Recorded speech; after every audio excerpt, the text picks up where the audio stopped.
Hello साथियों, नमस्कार। Welcome to G Chills. मैं हूं वरुण। बांग्लादेश में कुछ आतंकवादी जेल तोड़कर फरार हो गए हैं।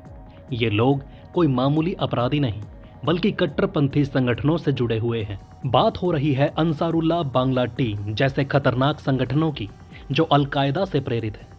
इस बार खेल में शामिल है हरकत उल जिहाद जैसे कुख्यात संगठन भी शामिल हैं। ये वही संगठन हैं जो 90 के दशक से लेकर अब तक भारत और बांग्लादेश में दहशत फैलाने के लिए कुख्यात हैं। बांग्लादेश में जेल तोड़कर भागे अपराधी और आतंकवादी अब गिरोह बनाकर भारत के खिलाफ साजिश रच रहे हैं। ये सिर्फ कुछ बदमाशों का काम नहीं है, बल्कि एक बड़ी प्लानिंग का हिस्सा है। सूत्रों के मुताबिक भारत बांग्लादेश सीमा पर बड़ा आतंकवादी हमला हो सकता है और भारतीय सुरक्षा बलों पर घात लगाकर गोलीबारी की जा सकती है।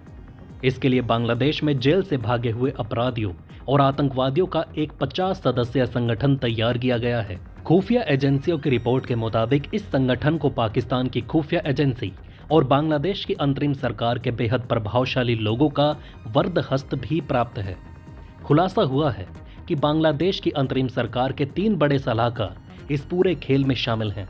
ये लोग हरकत उल जिहाद के समर्थक हैं और इनकी मौन स्वीकृति से आतंकियों को ताकत मिल रही है।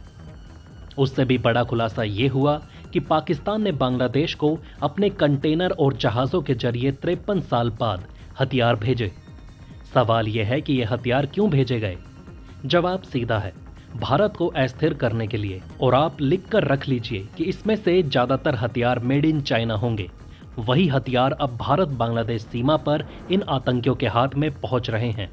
ये सिर्फ बॉर्डर सिक्योरिटी का मसला नहीं है, ये मामला भारत की राष्ट्रीय सुरक्षा, रणनीतिक संतुलन और अंतर्राष्ट्रीय दबाव का भी है। अगर इन गिरोहों को रोका नहीं गया तो ये न सिर्फ पूर्वोत्तर बल्कि पूरे देश में अशांति फैला सकते हैं। अब सोचिए, बांग्लादेश जैसा देश जो कभी भारत की मदद से आज़ाद हुआ था, आज हमारे खिलाफ साजिशों का अड्डा बन रहा है। बांग्लादेश में हालात दिन ब दिन खराब होते जा रहे हैं। शेख हसीना के कमजोर पड़ने के बाद वहां का सियासी माहौल बुरी तरह से हिल चुका है। अब हालात ये हैं कि मोहम्मद यूनुस जैसे नेता, जो कभी नोबेल पुरस्कार लेकर शांति दूत बने घूमते थे, वही अब चीन, पाकिस्तान और अमेरिका की गोद में बैठकर भारत विरोधी गतिविधियों को बढ़ावा दे रहे हैं। पाकिस्तान इस वक्त बांग्लादेश को अपने एजेंडे के लिए इस्तेमाल कर रहा है। आईएसआई वहां के आतंकी संगठनों को फंडिंग कर रही है और चीन इसमें अपना खेल खेल रहा है। जहां चीन अपने बेल्ट एंड रोड इनिशिएटिव के तहत बांग्लादेश में पैसे लगा रहा है, वहीं अमेरिका इंडो पैसिफिक स्ट्रेटेजी के नाम पर बांग्लादेश को भारत से दूर करने की कोशिशों में लगा है। ये डबल गेम भारत के लिए बड़ा खतरा बन चुका है। रूस, जो हमेशा भारत का बड़ा साथी रहा, अभी यूक्रेन युद्ध में फंसा हुआ है। ऐसे में बांग्लादेश और पाकिस्तान को कंट्रोल करने के लिए भारत को अकेले ही बड़ी चालें चलनी होंगी। अब सवाल यह है कि भारत बांग्लादेश को कैसे सबक सिखा सकता है। तो भारत को सबसे पहले बांग्लादेश के एयर स्पेस को कंट्रोल में लेना होगा। कोई भी पाकिस्तान या चीन का हथियार वहां ना पहुंचे, इसके लिए पूरी सीमा को सील करना होगा। समुद्र में तैनाती बढ़ानी होगी। अगर हालात और खराब होते हैं तो भारत को एक बड़ा सैन्य ऑपरेशन करना होगा। ऑपरेशन भारत रक्षा के तहत आतंकवादियों के हर ठिकाने को तबाह किया जाए। जरूरत पड़े तो एयर स्ट्राइक या सर्जिकल स्ट्राइक जैसा महाधमाका करना होगा। बांग्लादेश के जेलों में बैठे ये आतंकवादी शेख हसीना सरकार की सख्ती के चलते पकड़े गए थे, लेकिन जैसे ही सरकार कमजोर पड़ी, इन लोगों ने जेल से भागने का रास्ता निकाल लिया।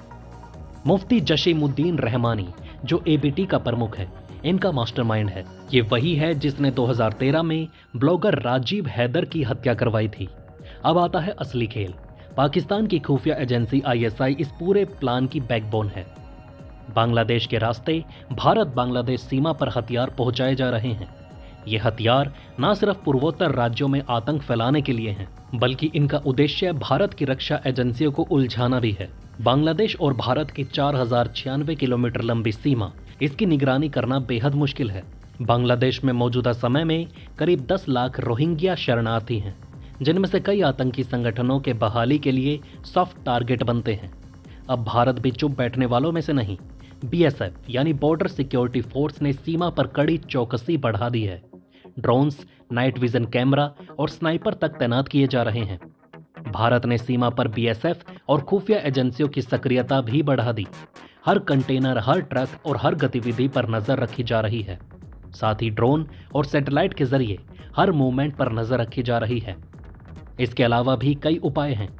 2019 में जब भारत ने बांग्लादेश को प्याज का निर्यात रोका था, तब वहां की जनता सरकार के खिलाफ सड़क पर उतर आई थी। बिजली और अन्य जरूरत की चीजों को बंद करके भारत आसानी से दबाव बना सकता है। भारत के पास बांग्लादेश के आसपास कई स्ट्रेटेजिक मिलिट्री बेस हैं। मिजोरम, त्रिपुरा और बंगाल के बेस को अलर्ट पर रखना होगा ताकि किसी भी समय जवाबी कार्यवाही की जा सके। बांग्लादेश, जो कभी भारत की मदद से आजाद हुआ था, आज उसी भारत के खिलाफ साजिश रचने में लगा हुआ है। पाकिस्तान, चीन और अमेरिका मिलकर हमारी सीमाओं पर आतंकवाद का नया अड्डा बना रहे हैं। भारत को अब कड़ा कदम उठाना होगा। डिप्लोमेसी छोड़िए, सीधी कार्यवाही कीजिए। जो भारत के खिलाफ खड़ा होगा उसे मिटा दीजिए। तभी जाकर हम अपनी संप्रभुता की रक्षा कर पाएंगे। यह टॉपिक काफी गहरा है, जिस पर हम आगे भी वीडियो लाते रहेंगे। तो चलिए फिर मिलते हैं एक और नई अपडेट के साथ। वीडियो को लाइक करके चैनल को सब्सक्राइब जरूर कर लें। धन्यवाद।